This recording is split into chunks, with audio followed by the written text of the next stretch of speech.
Welcome to episode 218 of the Various and Sundry podcast. I'm your host, Matt Harmon, joined live from our virtual studio on the internet by my good friend, my colleague, my co-host, and the man who is roughing it in South Carolina, John Scott Sloat. Doc, what's happening? Well, we're in the virtual studio because you're on the road again. Yep. I'm in states that have primaries, and there's no shortage of yard signs for presidential candidates. Hasn't South Carolina already had theirs?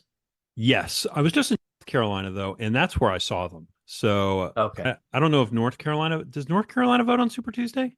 I don't know. The amount that I'm following it is pretty minimal, to be honest. So all I'll say is I saw some presidential yard signs out on the road, Okay. and Gotcha.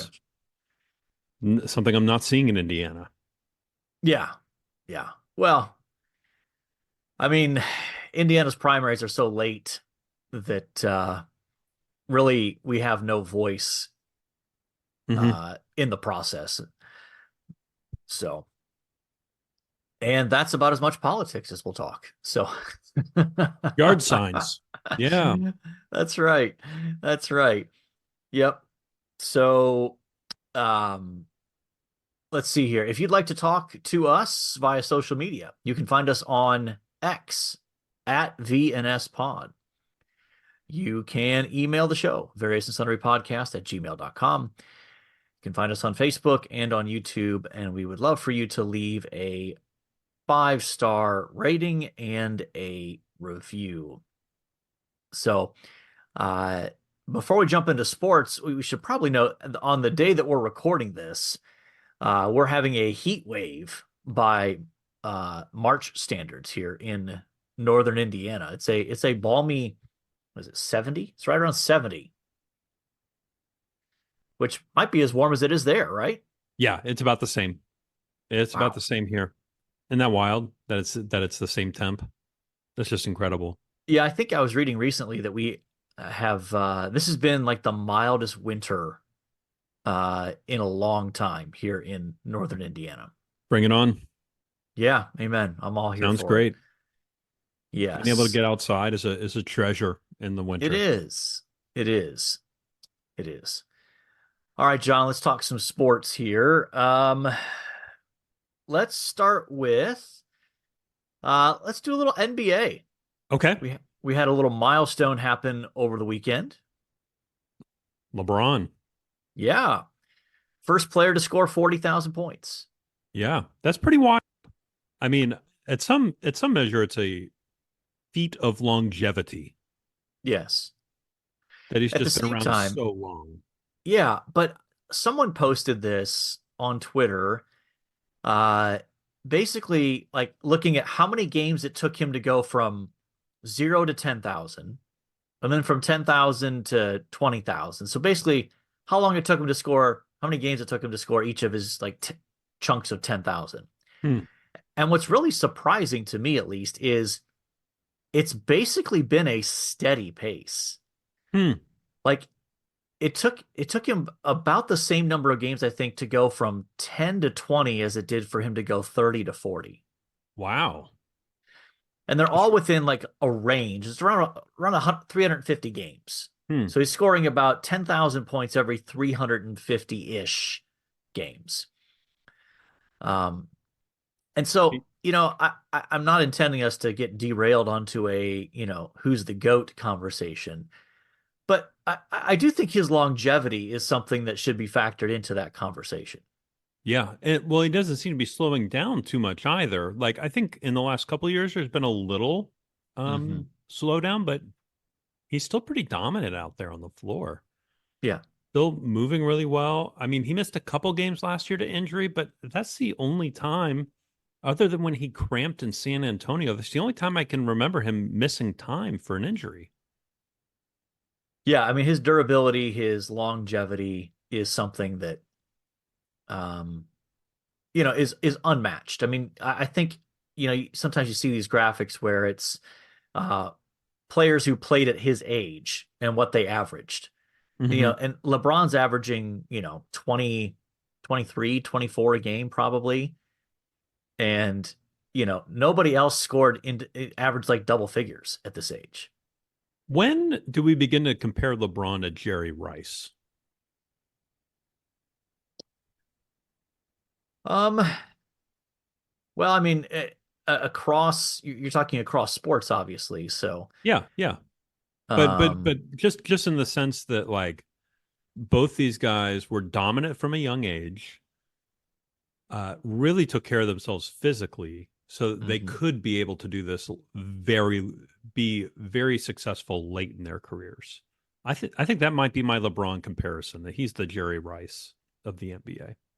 Uh, Certainly in that sense, yes. Um, I don't know. I think Jerry Rice, although he took care of himself, was not a like freakish physical specimen. Hmm. Um, he was no like DK Metcalf or anything where you're like, oh my gosh, that guy's 6'4" and runs a 4.40. Like that's not humanly possible It and that looks shouldn't like he can happen. eat me. Yeah. Yeah. Um, he was amazing, but he wasn't amazing because he was just a physical specimen. And LeBron is more than a physical specimen, but he is at least that in terms of his Oh yeah. athleticism and 6'8" and um but yeah, I don't think the NBA has ever seen a player who uh takes care of his body like LeBron James. Yeah, I mean, I remember a couple of years ago it came out that he spent $1 million each offseason on his physical health. Yeah, that's believable. And And I don't know what all that entails. I imagine personal trainers, massages, cupping, what have you. Uh, and but does that include his chef? Because I know he's got his own personal chef. So it probably does. Yeah, it probably does. yeah, But yeah, it's impressive. His longevity and 40,000 points, and he may get to 50. I don't know that he's going to play another. He'd have to play another if we're going 350 games, if he could even keep that pace. I mean, that's another, what is that? Three and a half, no, four and a half, 4.5 seasons. I don't know. I don't know that I'm ready to say we're in the last 4 years of LeBron's career. Maybe, but I think he still has another contract in him. Probably, probably. Um, I did catch a little bit of NBA action. Was that last night? It was last night. Your Knicks. Yeah, Knicks Cavs. I watched that on the plane actually. They So it was yeah. on ESPN. Yeah. So that's a good win for the Knicks because the Knicks had several players out and it was at Cleveland. Yeah, we had four starters out. Now Donovan Mitchell was out of that game for the Cavs. So, take Yeah. do what you will. But DiVincenzo had a good game. They play a fun brand of basketball. They're a lot of fun to watch. Josh Hart had a triple double, something like Yeah. 19 rebounds as a guard. He's a lot of fun. A lot of fun. Yeah, I just don't know that anybody in the East is probably going to get past the Celtics this year. The Celtics seem like a pretty significant step ahead of everybody in the East. Yeah, that's my sense as well. That's my sense as well. And then the West feels wide open to me, Hmm. Oh yeah. but we'll see. Um, This is the let's time to start paying attention for sure. It is what there's probably like 25-ish, Yeah, 20, I think that's 25 right. games left, something in that range before the before the playoffs slash play in game starts. Let's talk a little college basketball. Okay.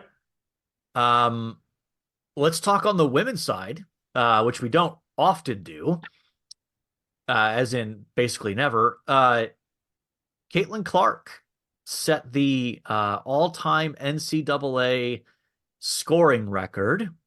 She'd already held the women's record, but now she eclipsed the men's record, formerly held by Pete Maravich in their win over Ohio State yesterday. Yeah, I don't know what to say other than Caitlin Clark has kind of become a phenom. And Mhm. I did not see the game last night, but it does seem like celebrities are coming out of the woodwork to see. I mean, it seems like it's a Yeah, spectacle it that is. people are really drawn to her ability to Yeah. shoot and play basketball Yeah. really well. It'll be interesting to see, does that follow her beyond Iowa, and does that go to the WNBA? Does that get eyeballs on the WNBA? I'm skeptical personally. Um, Yeah, probably. I I don't know. The It's interesting. I think the WNBA, um, I think it's just a different animal than college basketball. mhm. I mean, and I just don't know what you have. The advantage you have with college basketball is people already affiliated with an institution Yeah. suddenly get excited about a generational talent. And that Hmm. term is overused, but it is absolutely applicable here in terms of Caitlin Clark. So you've already got people who are, all on board with Iowa. They're alums, they're already connected to the institution. And then there's this generational basketball player that comes up from within their ranks, and they're like, oh, and then that starts to build. I don't think you don't have that at the professional women's level. Yeah. Yeah. No, I Uh, think that's right. I mean, I struggle to even name the teams in the oh yeah. WNBA. And New I mean, York I think, Liberty, I think that's a team. The yeah, Seattle Sparks, maybe. I don't know. yeah. I mean, I think there will be an initial bump when she goes to the league next year. I think there'll be an initial attendance bump, and ESPN will bend over backwards to make sure that just about every game of hers for the first like 2 weeks is going to be on TV because they're going to try to capitalize on the ratings. Um, but I just don't see it having staying power. And I'm confident that she is going to have a target on her back when she comes into the league Oh yeah. because all of these WNBA players are, at least, well, all, that's too strong. I'm sure many of them are jealous of the attention. And it's sort of the like, who does she think she is? She thinks she's gonna come in here and, put up those kind of numbers, and we're gonna make sure she's not. So I think there'll be some additional attention paid to her. Yeah. I think that's probably Um, right. I think she may not put up the same numbers, but she'll put up good numbers. yeah, I think so too. I mean, I think she's gonna eventually be um one of the five best players in the WNBA. It just it'll be interesting to see how long that transition takes. Yeah.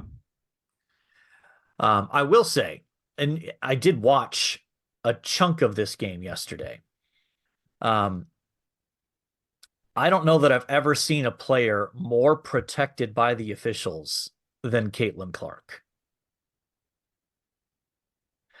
I mean, she got she got a technical foul called on an Ohio State player. Like she literally is walking towards the Ohio State player. She bumps into her, and the Ohio State player kind of like shrugs off, like kind of like, "What are you doing?" And they call the Ohio State player for a technical foul. Hmm. Like, there's just some of these like where you're like, okay, I know she's a superstar. I know they get special treatment, but this is absurd. That's not to take away from she's great. I'm not saying she's not, but she definitely gets the star treatment and beyond from the officials.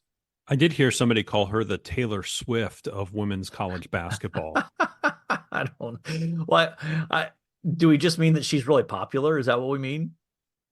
Yeah, and it's kind of like a spectacle, drawing crowds everywhere she goes. Sort of Okay, that idea. sure. On a sadder note, uh, legendary NFL reporter, ESPN insider, even Chris Mortensen Yeah, really passed away. the original insider, right? Yeah, Uh, like maybe Peter Gammons in baseball, but yeah, Chris Mortensen, uh, anytime he came up on ESPN for the longest time, and then was joined by Adam Schefter a little bit later. Yep. Uh, Chris Mortensen was the guy. Yeah, absolutely. A lot So of that's a fond set. memories of Mort. Yeah. Fond memories of Mort in my childhood. Yeah. March Madness. We're 2 weeks away from the brackets. I think I restarted it. Did you get the email? Maybe. Okay. I believe I restarted it and hit send Did, email to all previous people. okay. So it should Well, be out there. I'll I'll have to look. We can put the invite in the show notes of today's episodes That for would be good. Yeah, today's episode for people. that would be good. And one last sports note. The Grace College men's basketball team plays for the Crossroads League tournament title tonight. It For the would second year in be, a row. yeah, tonight, as in when this episode drops. Third year. Third year in a row. Third year. They're going for 3 straight. So they will take on the dreaded Indiana Wesleyan Wildcats. So it's what's disappointing is that this is happening over Grace's spring break. So you're not going to have the student Yeah. crowd that you would. Yep. Yeah. I was at the game. Was that Wednesday last week? I was at the game, and it was not the best attended game I've seen. And I think that's due to the start of spring break in there. Yeah, well, Wednesday was also that night game was the night before the last day of classes for the term. So some people had already left. Had already left, and other people Uh, had finals. exactly. And so the crowd was not robust on as robust on Saturday either. So we shall see. But they have already been confirmed as one of the uh, teams that will host a opening round pod. And assuming they win their pod, they would advance to the Sweet 16 in Kansas City. Okay. Are you going to be able to work connections to be able to get to go to that for some advancement purpose? My territory is east of Mm. Warsaw, so I don't know if they were playing Columbus or Madison Square Garden or something. I could work a way to get there, but Yeah, Kansas City is a little bit more difficult. yeah, gotcha. All right, John, ready to move on? Sure. Today we continue our series on the Christ hymns in Paul's letters. And just as a reminder for folks, we've already talked about Philippians 2, 5 through 11. We've talked about Colossians 1, 15 through 20. And this third one today is a little shorter. And these, again, they're called hymns as a sort of scholarly shorthand. That's not saying that they're confident that early Christians were singing these actually as songs.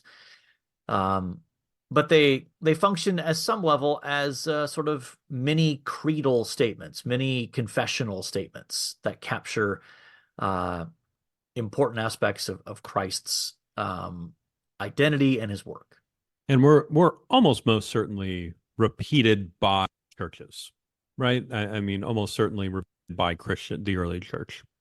Yeah, I mean, I think the the scholarship tends to favor that Paul did not write these, but is quoting them, adopting them into his writings, in part because they were a common reference point for the early Christians. So, Mm-hmm. um, so yeah, our last one that we're doing is found in First Timothy, and it's actually just one verse.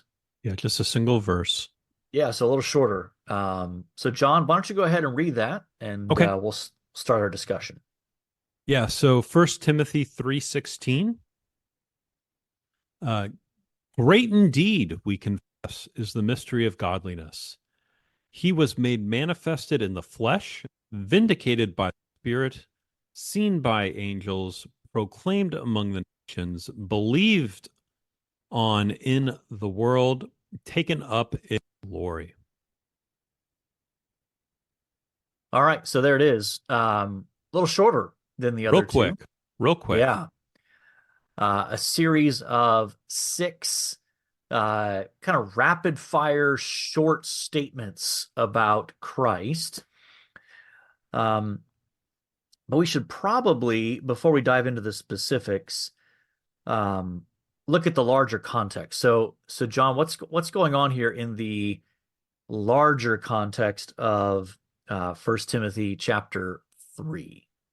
I mean, in the letter in general, I mean, he's writing it to Timothy. Paul is writing this to Timothy, right? His sort of his protege or his Mhm. mentee, if you will, that he has installed in a local church to work there, and he's giving him uh, several pieces of advice, several pieces of direction of what to do, and chapter 3 specifically, he's giving him like install overseers like this, install Mhm. deacons like this, um, and sort of uh, coming out of that, he's talking about coming to visit Timothy as well. Yeah, and yeah, the majority of chapter 3 up to this point is dealing with those qualifications for elders, for deacons. Um, and then he comes out of that uh, really with a statement that leads directly into the Christ hymn here. He says in verse 15, if I delay, you may know how one ought to behave in the household of God, which is the church of the living God, a pillar and buttress of the truth. And then that leads into the Christ hymn. Hmm. And so uh, he's kind of bringing them back to this is the core of our confession that forms the identity of the household of God. It's holding to these truths that makes you part of the household of God and sets off parameters of who's in and who's out when it comes to uh, being a member of the household of God. Um, so let's start with actually that introduction. Great indeed, we confess, is the mystery of godliness. Um, what do you think he's why do you think he uses that phrase mystery of godliness? What are you trying to get at with that expression? Man, that's a good question. I'm not totally certain. Seems to be that um, that the process of godliness, according to Paul, seems to be something that's slightly hidden, so something that can't be fully known about how this takes place or how this is going on. But that's just, I mean, honestly, that's just my cursory sort of guess. Hmm. Yeah, well, Well, as a general rule, I think mystery, as Paul uses it, tends to have the sense of something that was hidden but has now been revealed. So hidden in the old, revealed in the new. And then that term godliness, that's such a key term throughout the whole, really through all the pastoral epistles. The sense of a God-oriented life, a God-directed life, a life that is oriented in every aspect towards God and His ways. And you know, I think what's kind of surprising to me, at least, is when I read this, you know, if I try to put myself in the shoes of, let's pretend I've never read it before, okay. and I hear that expression, you know, uh, great indeed we confess is the mystery of godliness. I'm probably expecting something that is more specifically oriented towards how do I live as a Christian? Hmm.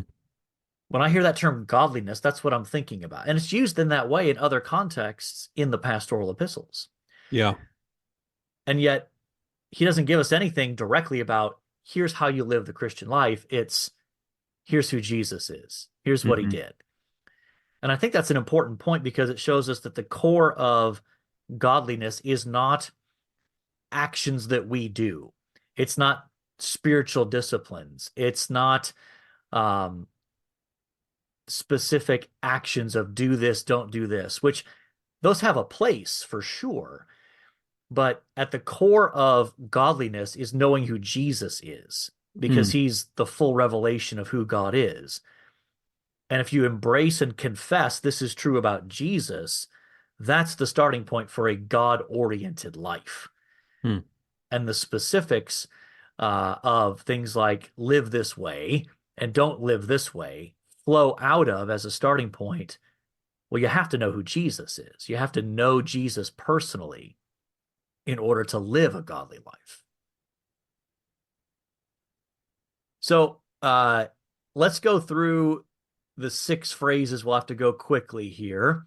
So, real Uh, quick, Matt, on yeah, these six yeah. phrases, what do you, is there anything to be made of them that they are not active? Like they're not something Jesus is actively doing, right?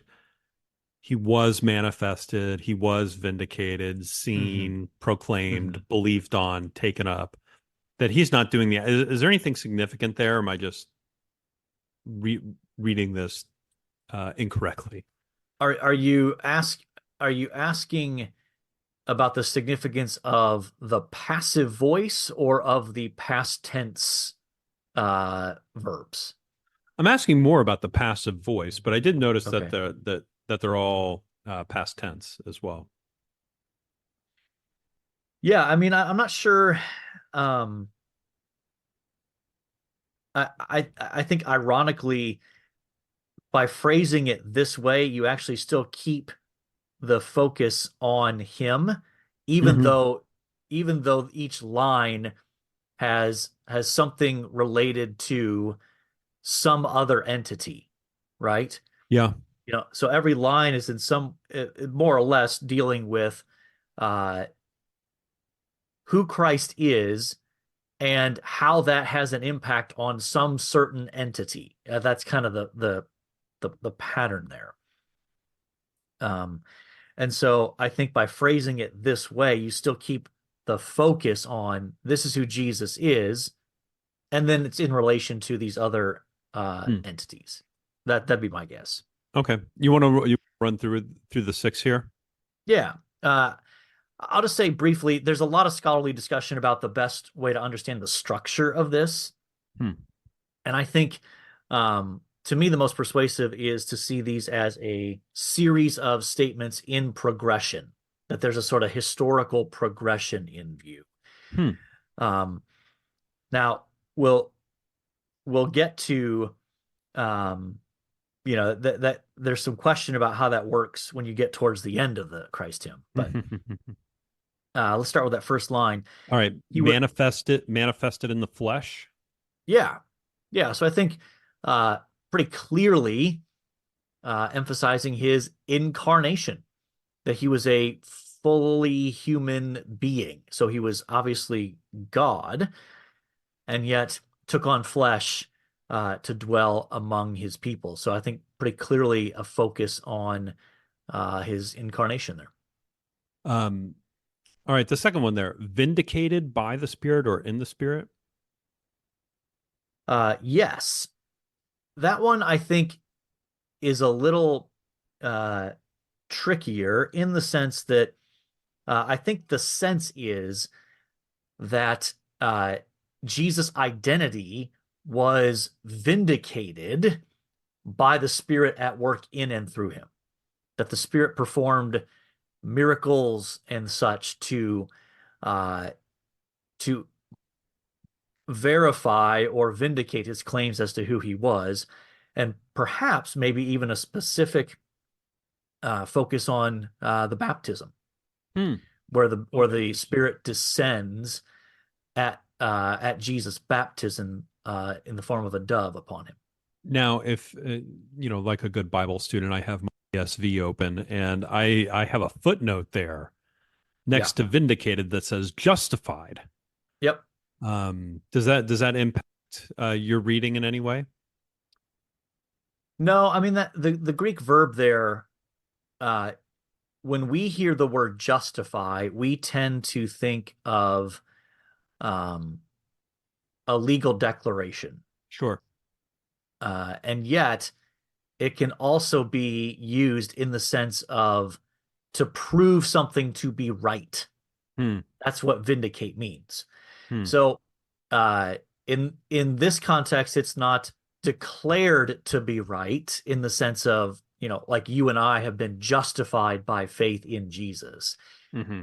This is um, to prove to be right by evidence, basically by evidence produced by the Spirit. I think that's the sense there. Okay. Um, number three, by angels. Yes, seen by angels. Yeah, this one's This feels this one's weird. cryptic to me, to be honest. I think, um, you know, again, when I think about places perhaps where you might see this backed up in the Gospels, um, now this would run against sort of um, the sort of historical progression, but you do think of, at the announcement of Jesus' birth to the shepherds, you have the heavenly host appearing and singing the praises of God before the shepherds. But yeah, there seems to be a pretty consistent pattern uh, in this hymn of not a contrast, but two realms, basically, the earthly Hmm. realm and the heavenly realm. So, earthly realm manifested in the flesh, vindicated by the Spirit, seen by angels. So, there's a reference more to the heavenly realms, the Yeah. spiritual realms. Yeah. And you're going to see that come back, I think, again in the next chunk of three lines as well. So you mentioned his birth narrative as seen by angels. I most naturally thought of his temptation narrative, where he was at the end of it ministered to by angels in the Gospels. Yeah, that's in Luke. Yep. Yep.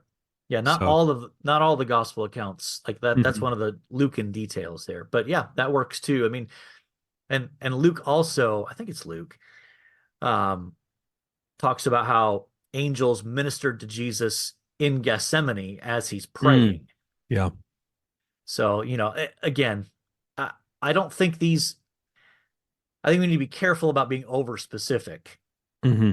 I think these are more generalized statements, less intended to be exact points in time than they are characteristic of Jesus' life, ministry, death, resurrection, etc. Well, you know how I like to get specific, Matt. All right, let's move on to number four here. Proclaimed among nations.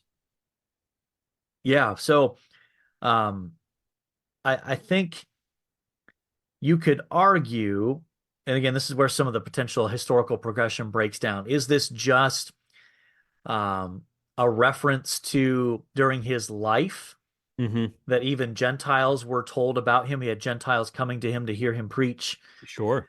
Um, or I think we're probably most naturally inclined to think in terms of kind of what happens after his ascension, where the gospel in the book of Acts starts to literally go to the ends of the earth. Hmm. Um, but either is fine. I mean, I think again, general statements rather than pointing to one specific event. But Um, I think the term nations is probably significant there again, capturing both Jew and Gentile.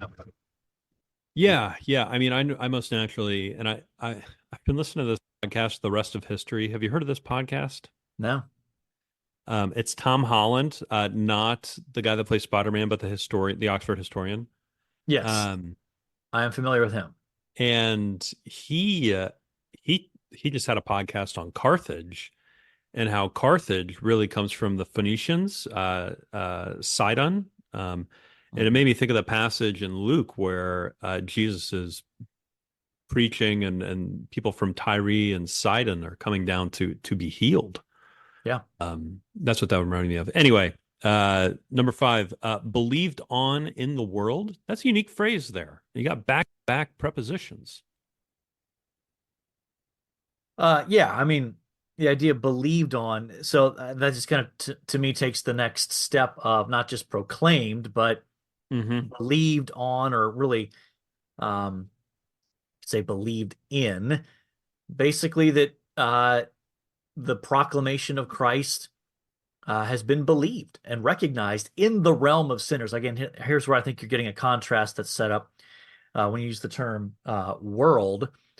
I think you're setting up a contrast between sort of this world and the heavenly realms. Yeah, it would have been weird to say believed in the world. It would Yeah, have been double in. yeah, And then finally, number six here, taken in glory. yeah. So taken up in glory, uh, and this is where I think people have probably have the biggest difficulty with the sort of historical progression Hmm.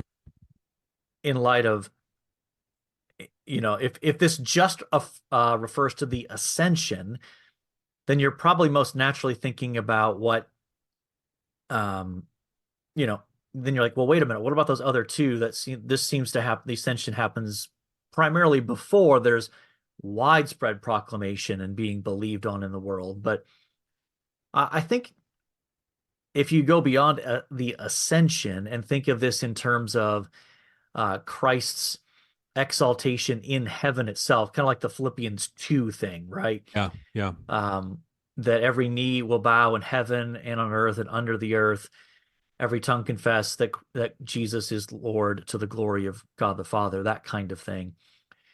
I think it's I think that's probably the contrast between, even as he's being believed upon in the world, the heavenly realms are recognizing and affirming his glorious status. Yeah. Hmm. Um, and that's it. That's everything. Yeah, I mean, it's pretty remarkable, and this is part of what the beauty of these Christ hymns accomplish is there's so much theology and significance packed into such a short amount of words, right? You got these, these are just power packed um, expressions Yeah. that that beg to be unpacked a little bit more, and not just unpacked so that there's some sort of bare understanding, but to be reflected on, to be Hmm. marveled at, to be wondered at. And I think, that's part of the introduction there, right? Great indeed, we confess, is the mystery of godliness. It's not just that these are deeply intellectual things, it's that they should cause us to wonder that this is true of Christ, and this is the Christ that we know.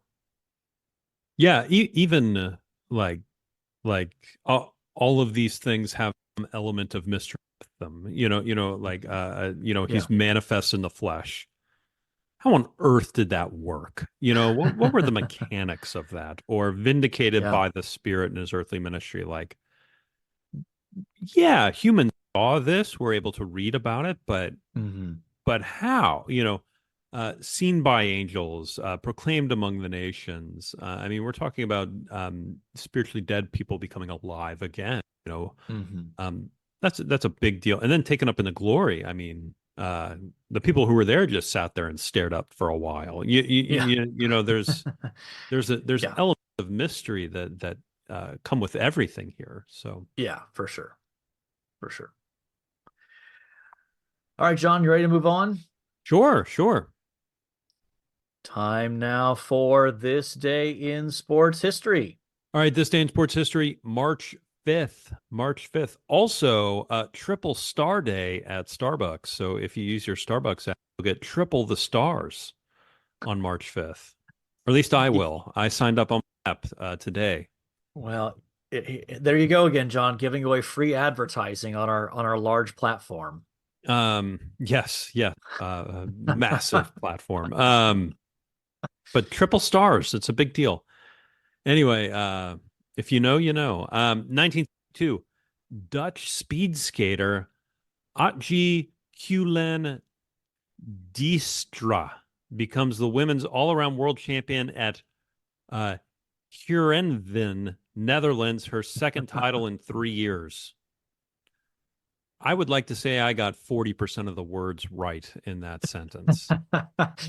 Yeah, I think the J, my guess is maybe has the Y sound. So Atya Kulin Deelstra would be my guess. Okay. That'd be my guess. Okay. It's 1972. 1993, Boston Celtic Larry Bird undergoes back fusion surgery. That doesn't sound good. No, and I mean he had been bothered by that back for a while, and then once he had that surgery, he was never the same. I mean, Yeah. he we talked about LeBron's longevity and Larry Bird, obviously one of the all-time greats. His numbers and career would have been even more impressive if he had not had such ongoing back issues. Yeah. 2016, Makai Mason scores 22 points to lead Yale to a 71-55 victory over Columbia, clinching the Bulldogs' first NCAA men's tournament bid since 1962. That's a drought. That's yeah, that's quite a drought. 54 years. That's Um, amazing. yeah, that's quite some time. Yeah. Makai Mason. Uh, they run the Princeton offense there at Yale. If they do, I'm sure they don't call it that. Yeah, yeah, you're probably right. 2022, LeBron James, who we've already spoken about today, scored 56 points in a 124-116 win over the Golden State Warriors. LeBron becomes the second oldest player in NBA history to score 55 plus points. Who is the oldest player? You know, I knew you were going to ask that, and the source that I looked at did not have that, and so I didn't Okay. bother to go on. Well, we talked about mystery in the passage, and That's right. there's some mystery here too. 23, just a year ago, Caitlin Clark, who we also talked about in this episode, records a game of 30 points, 17 assists, and 10 rebounds in the Big Ten tournament final for Iowa against Ohio State. Yeah. Yeah. She's been dominant for the last several years. 17 assists. That's very impressive. Yeah, I mean, it's kind of the definition of the offense running through you when you score 30 and then you have 17 assists. I Mm-hmm. mean, that's Oh, yeah. so I mean, speaking of that, one thing I did see as people, we talked earlier about people comparing her to Pete Maravich and you know, there- it's kind of an apples and oranges kind of comparison. Yes, I agree. But someone did point out Maravich was averaging like 30, 34, 35 shots a game. And Caitlin Clark averages like 20, 22 shots a game. Yeah. Now, again, there was no 3-point line. Uh-huh. And people are estimating that had there been one, he'd have scored another 10 points a game, probably. Yeah, it's Like wild. just ridiculous. So anyway, who do you like out of this list? Oh, goodness. Kind of like Makai Mason scoring 22. I don't know. I mean, I really don't like Larry Bird's back surgery. Um, I'm not a big speed skater guy. Um, You're just saying that because you can't pronounce the name. yep. Um, I don't know. Who do you like? I Who? would probably go with Caitlin Clark in light of the significance of what happened this weekend as Okay. well. So, We can go Caitlin Clark. all right. One thing you liked. All right. So in the last week or so, I finished the book Dune, the original book. So just the first one in the series. Yeah, just the first Okay. one in the series. That the two-part movie is based on that one book. Okay. So it's a good story.